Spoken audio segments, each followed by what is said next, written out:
Production.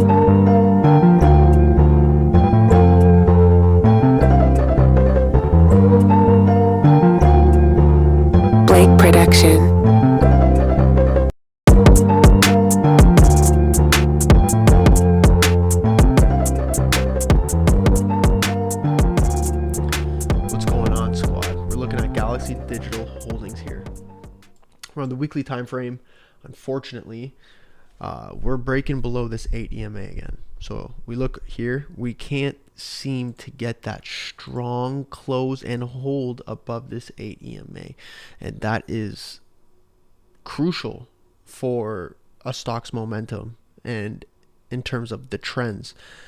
That's a huge indication that a trend is changing when the 8 EMA on the weekly time frame is being held. Can't seem like we can get above that right now. Why that could be is because of the supposedly we're supposed to be getting an interest rate hike again, where we were supposed to be going flat. That was the expectation, and now we're increasing again. So that could negatively affect markets.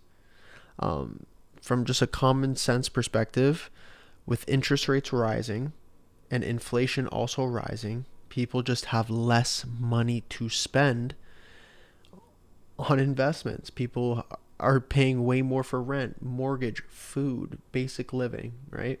So that could be the reason why people are withdrawing money out of assets, which could lead to Glxy decreasing in price and majority of assets decreasing in price.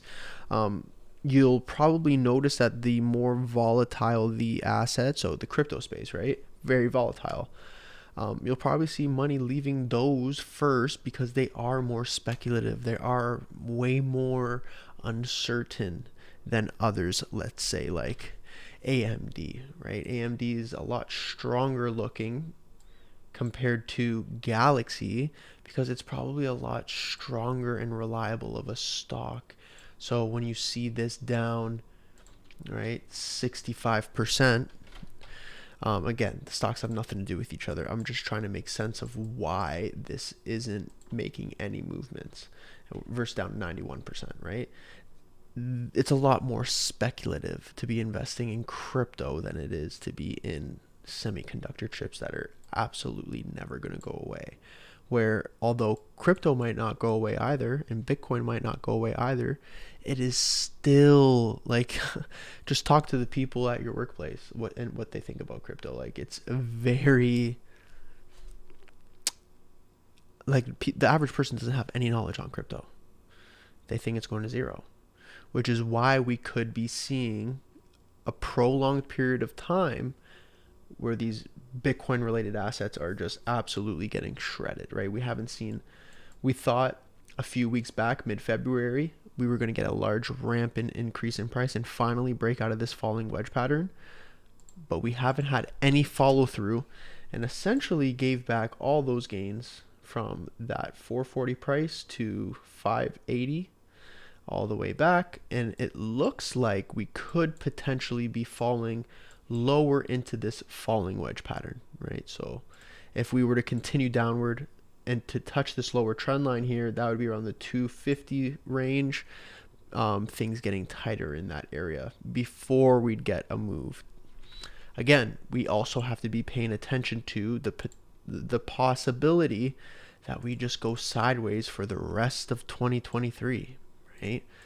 That could very well be the case where we just look at our support and our resistance. And it's clear that at the beginning of this year, our support would be at 335 and the resistance that we've been struggling at the past several weeks was around that 570 range, right? So it could be very possible that the rest of this year is just chop city before we can get a move to the upside, which would further give us more potential to be dollar cost averaging shares into a stock that we believe that will be worth way more once this Bitcoin halving comes and all this interest rate FUD and inflation FUD all disappears, right?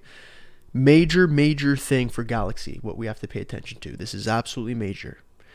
The company is working on getting onto the NASDAQ. That is the biggest catalyst behind this stock right now. We need that to happen as investors into this stock, in my opinion, if we really want to see this baby pump eventually.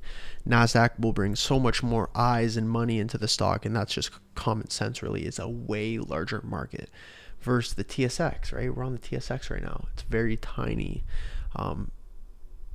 Mostly only available for Canadian investors. I don't know too much about how the American investors, how they're investing in Glxy. I imagine there's an OTC ticker.